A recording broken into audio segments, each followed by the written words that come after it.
Nagkakapitsura na oh. Pambenta na yan, pambenta na. Nagkakapitsura na oh. Ito parang makina lang ano pre. Parang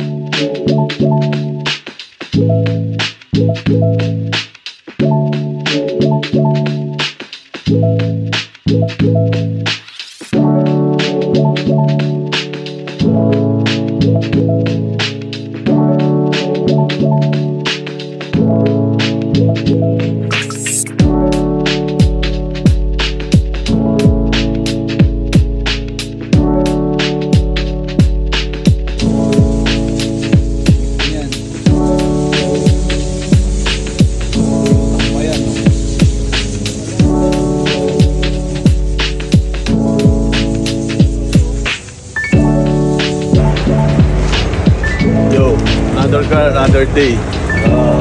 Ngayon ibebenta natin itong sasakyan natin, no? Sana madandil natin. Nandun na sila sa may adno. Pupunta namin yung Utob. Tara!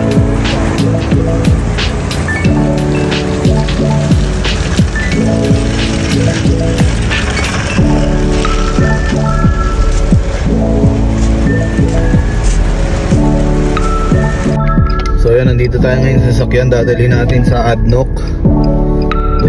Doon ang meet up natin, no? Sana madandil natin. Galing pa kami ng Abu Dhabi. 1 and 45 minutes ang biyahe namin papunta rito sa lane. Pero paniutol yung bibili. So tara, punta natin. HG! Nandito tayo ngayon sa anong tawag dito? Vehicle Adnoc registration, no? Papassing tayo ng sasakyan.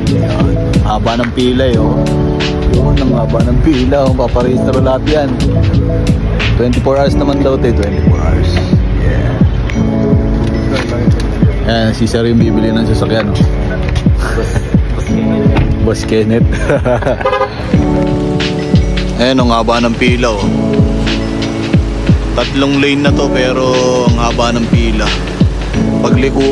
Pagdating mo pa doon, liliko ka pa doon. Pipila ka ulit doon. Yan, si Utol, nakapila na sa checking na ngayon. Pagbibenta na sa sasakyan, nakapila ang dito sa Adnoc. Nagpipil na sa sasakyan. Big time na si Utol.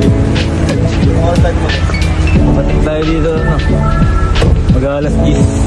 Time check, mag-alas 12 na. Haba ng pila, ulit. Ayan, papasing kami na sa sasakyan bago mag-bill ng sasakyan.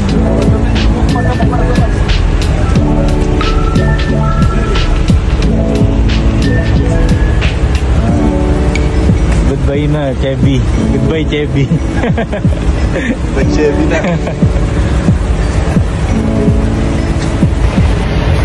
So, pangalawa na tayo. Tayo na yung sunod, no? Si Madam na yung nagmamaneho. Bagong may-ari kay Chevy.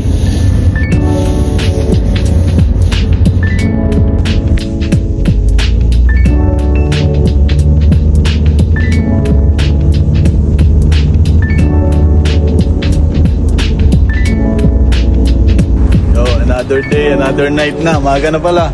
Dandil tayo kay Madam Dandil. Ang big bomb. Dandil. Kanila na yung sasakyan. Sa kanya na si Chevy. Kay Boss Kenneth.